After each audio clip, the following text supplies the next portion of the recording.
우리는 누구나 큰 돈을 벌기를 바라면서 장사를 시작하잖아요. 하지만 처음에 기대했던 만큼 성과를 내는 사람은 많지 않은 것이 현실이죠. 그런데 그분들이 장사를 열심히 안 해서 성공을 못하는 게 아니에요. 대체 뭘 해야 할지를 몰라서 성공을 못하는 경우도 많습니다. 저 역시 첫 장사가 망했을 때 뭘 어떻게 해야 할지를 몰라서 헛발질만 엄청 하다가 전재산 7천만 원을 날렸던 경험이 있고요. 그때 만약 제가 이 방법을 알았다면 결과는 달라졌을 텐데요.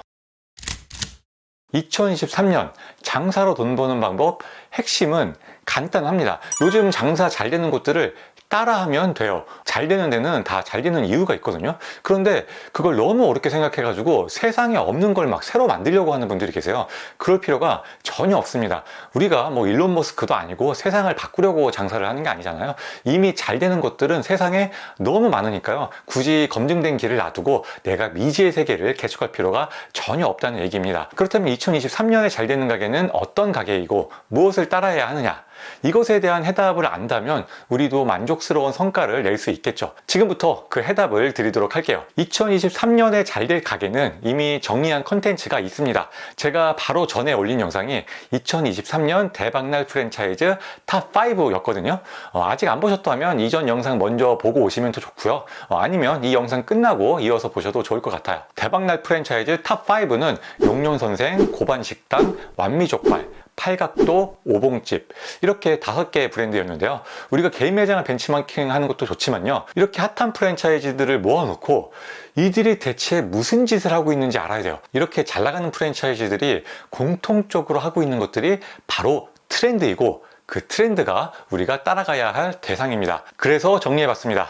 2023년 가장 핫한 프랜차이즈들의 공통점 3가지 이대로 따라하시면 돼요. 2023년 가장 핫한 프랜차이즈들의 공통점 첫 번째, 반찬이 다양하고 예쁘게 나옵니다. 반찬이 얼마나 다양하게 나오는지 한번 보시죠. 먼저 오봉집인데요. 밑반찬만 이렇습니다. 메인 메뉴 나오기도 전에 이미 배가 부를 것 같아요. 다음으로 팔각도입니다. 보통 닭갈비집은 마늘이랑 상추, 쌈무, 동치미 정도가 나오잖아요. 팔각도는 이렇게 다양한 반찬이 팔각판에 예쁘게 플레이팅 됩니다. 다음으로 고반식당은 고기에 찍어 먹는 소스만 6종이고요. 김치 3종을 비롯한 나머지 반찬들의 퀄리티도 높기로 유명합니다. 마지막으로 밑반찬의 끝판왕, 완미족발입니다. 상다리 브로테를 기세예요. 예전에는 족발집에서 족발을 산더미처럼 쌓아 올려주면 좋아했지만 요즘엔 달라요. 요즘엔 다양하게 먹는 걸 좋아합니다. 똑같은 족발을 먹더라도 한 입은 마늘 쌈장이랑 상추에 싸먹고, 한 입은 새우젓 찍어서 파석지에 돌돌 말아먹고, 한 입은 와사비와 함께 초밥에 올려 먹고요. 그렇다면 이제부터 우리도 반찬을 푸짐하게 많이 내놓으면 장사가 잘 될까요? 그냥 많이 주는 것이 능사는 아니에요. 요즘 고객이 원하는 것이 배부른 포만감은 아니거든요. 그러니까 이것저것 많이 주면 되는 줄 알고 아무거나 막 퍼다 주면 오히려 역효과가 나겠죠. 요즘 고객이 원하는 건 다양한 맛을 경험해 보고 싶고 대접받는 느낌을 받고 싶은 거예요. 그러니까 조금씩 주더라도 정말 좋은 음식을 좋은 그릇에 담아서 예쁘게 내놓을 필요가 있겠죠. 그리고 꼭 다양한 밑반찬이 아니더라도 고객이 원하는 것을 주면 돼요. 고객이 원하는 건 다양한 경험과 대접받는 느낌이라고 했잖아요. 그걸 각자의 방식대로 고객에게 표현해 주면 됩니다. 예를 들어 용년 선생은 주점의 특성상 다양한 밑반찬을 내놓기 어렵거든요. 그래서 메인 메뉴 외에 사이드 메뉴를 이렇게 작고 저렴하게 쪼개 놓아서 다양한 메뉴를 즐길 수 있게 해놨고요. 세트 메뉴도 이렇게 종류별로 다양하게 구성을 해놨습니다. 이렇게 한다면 꼭 밑반찬을 많이 주는 게 아니더라도 요즘 고객의 욕구를 채워줄 수 있겠죠. 2023년 가장 핫한 프랜차이즈의 공통점 2번째, 상호에 메뉴명을 넣지 않는다. 완미족발을 제외한 나머지 4개 브랜드는 모두 상호에 메뉴명을 넣지 않았어요. 용년선생, 고반식당, 팔각도, 오봉집. 상호만 봐서는 뭘 파는 집인지 전혀 예상을 할 수가 없죠. 이게 예전엔 되게 드문 일이었거든요. 그런데 요즘 잘 되는 프랜차이즈와 개인 매장은 상호에 메뉴명을 넣지 않는 경우가 제법 많아요. 자, 그렇다면 상호에서 메뉴명을 빼는 것이 트렌드니까 여러분이 앞으로 가게 이름을 지을 때 단순하게 메뉴명만 빼면 될까요? 그렇지는 않습니다. 사실 상호에 메뉴명을 넣고 빼는 건 중요한 건 아니에요. 중요한 건 그 의도입니다. 메뉴명을 뺐을 때 가장 유리한 점이 뭐겠어요? 변화에 유연하게 대응하기 좋다는 점이거든요. 그런데 만약에 나는 변화에 대응할 필요 없이 오로지 김치찌개 한 개만 가겠다. 그렇다면 간판에 김치찌개 집이라고 걸어놓는 게 훨씬 낫죠. 명심하셔야 됩니다. 메뉴명 빼는 게 중요한 게 아니고 변화에 유연하게 대응을 하겠다는 그 의도가 중요한 겁니다. 예를 들어 볼게요. 고반식당의 시그니처 메뉴가 돈치맛살이거든요. 그런데 만약에 고반식당의 상호를 고반식당이라고 하지 않고 고반 돈치맛살집이라고 지었다고 해봐요. 그러면 돈치맛살의 유행이 지나가거나 돈치맛살의 수량이 부족하거나 아니면 원가가 올라가거나 등등 어떠한 이슈가 생겼을 때 대응이 굉장히 어렵습니다. 고객이 돈치맛살집이라는 간판을 보고 들어온 건데 그 메뉴를 뺄 수도 없고 비싸게 팔 수도 없고요. 다른 신메뉴로 전환을 하기도 어렵습니다. 하지만 고반식당은 어때요? 시그니처 메뉴를 얼마든지 유연하게 갈아 끼울 수가 있어요. 만약 차돌박이가 유행이다 싶으면 차돌박이 넣으면 되고요. 목살이 좀 싸다 싶으면 목살을 전면에 내세워도 무리가 없어요.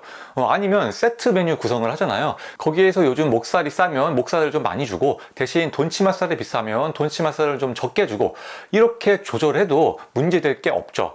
굉장히 유연하게 대응할 수가 있어요. 고반식당은 돈치맛살을 먹으러 가는 게 아니라 다양한 소스와 반찬 그리고 맛있는 국산김치를 조화롭게 먹고 싶어서 가는 브랜드거든요.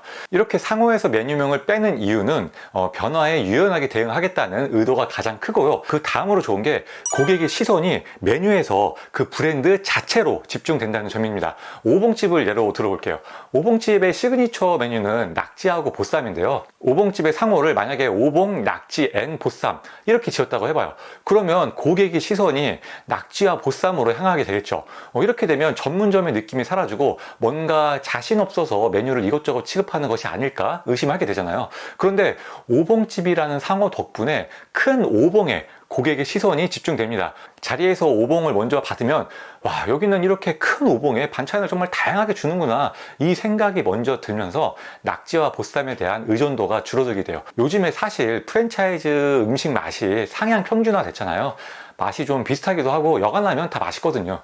그러다 보니까 특정 메뉴에 너무 의존을 하다 보면 그걸 다른 프랜차이즈에서 금방 다 카피를 해요. 브랜드 경쟁력이 금방 떨어지는 거죠. 그런데 낙지와 보쌈은 따라할 수 있지만 오봉이라는 컨셉은 따라할 수가 없거든요. 그걸 다른 데서 따라하는 순간 그 브랜드는 아류 브랜드라는 이미지에 갇히게 되니까요. 그러니까 낙지와 보쌈이라는 메뉴명을 빼고 아예 오봉에 포커스를 맞춰서 오봉집이라고 이름을 지은 게 아닌가 짐작해 봅니다. 이렇게 요즘에 잘 되는 프랜차이즈들은 메인 메뉴 자체에 집중하는 것보다는요, 고객이 그 브랜드 자체의 매력을 느끼게 하는 데 주력합니다. 상호에 메뉴명을 넣지 않는다. 되게 단순한 의도일 줄 알았는데 생각보다 심오한 얘기였죠. 2023년 가장 핫한 프랜차이즈의 공통점 세 번째는 차별화입니다. 제가 이 프랜차이즈들을 이용하고 조사해 보면서 느꼈던 게 다르다, 뭔가 달라 이 생각이 계속 들더라고요. 저는 용용 선생 같은 주점은 처음 가봤고 완미족발 같은 족발집도 처음이었고요. 다른 탑5 프랜차이즈 모두 마찬가지였는데요. 업계에서 유사한 브랜드를 찾기 어려웠어요. 대표적으로 팔각도에 가보면 일단 분위기 자체가 달라요. 기존 닭갈비 프랜차이즈들을 보면 대체적으로 고깃집이나 분식집 같은 느낌을 저는 받았거든요. 그런데 팔각도는 한정식집에 가까운 분위기를 내서 색다르고 고급스러운 느낌을 받았습니다. 그리고 자리에 앉으면 일단 불판 자체가 처음 보는 특허받은 불판이라고 하고요. 게다가 또 처음 보는 천연 코코넛 숯이라는 걸로 고기를 구워요. 사실 불판이나 숯 때문에 닭갈비가 특별히 맛있어지지는 않을 거예요. 그보다는 특허, 천연 코코넛 이런 단어가 주는 특별한 느낌이 있잖아요. 그 느낌이 고객으로 하여금 맛도 특별해질 거야 라는 최면에 스스로 걸리게 만드는 장치인 것 같아요. 그리고 팔각판에 올려진 다양한 소스와 반찬도 다른 닭갈비집과는 다르죠. 마지막으로 닭갈비를 먹고 나서 시킬 수 있는 닭 특수 부위, 이게 사실 팔각도의 진짜 시그니처 메뉴인데요. 이것도 기존 닭갈비 프랜차이즈에서는 경험해보기 힘들었던 메뉴였습니다. 이렇게 팔각도뿐 아니라 요즘 핫한 프랜차이즈들을 보면 매장에 들어가서부터 나올 때까지 우리는 달라 라는 일관된 느낌을 주기 위해서 애를 쓴 흔적이 역력해요. 그런데 여러분 기억하시나요? 제가 아까 처음에는 장사 잘 되는 곳들을 따라하라고 말씀드렸잖아요. 그런데 이제는 다르게 하라니 무슨 소리냐 이렇게 생각한 분 혹시 있지 않으셨어요? 그런 생각이 드실 수 있는데 여러분이 따라해야 될 게 있고 차별화를 해야 될 게 있어요. 이게 무슨 소리냐면 여러분이 거스를 수 없는 트렌드 있잖아요. 그 트렌드에는 올라타서 그대로 따라가는 게 좋습니다. 그리고 그 트렌드 안에서 나만이 줄 수 있는 가치를 덧붙이는 것이 차별화죠. 막무가내로 트렌드를 거스르는 건 차별화가 아니에요. 예를 들어 고객이 다양한 경험을 느끼고 싶어 하는 게 트렌드인데, 됐고 나는 차별화를 위해서 남들과 다르게 한 가지 메뉴만 집중한다, 이렇게 한다면 이건 차별화가 아니고요. 그건 그냥 트렌드를 거스르는 거죠. 정말 자신 있는 게 아니라면 트렌드는 거스르는 게 아닙니다. 2023년 뜨는 프랜차이즈들의 공통점 3가지를 통해서 여러분이 창업과 장사를 어떻게 하면 성공할 수 있을지 힌트를 얻으셨을 텐데요. 오늘 말씀드린 프랜차이즈 5곳은 한 번씩 가서 식사를 해보시면 좋을 것 같아요. 제가 어지간한 프랜차이즈 수십 군데를 다 이용해 보면서 추리고 추린 프랜차이즈니까요. 직접 가서 경험해 보시면 정말 좋은 공부가 될 거고요. 오늘 말씀드린 공통점 3가지에 대해서도 더욱 명확하게 이해하고 장사에 적용하실 수 있을 겁니다.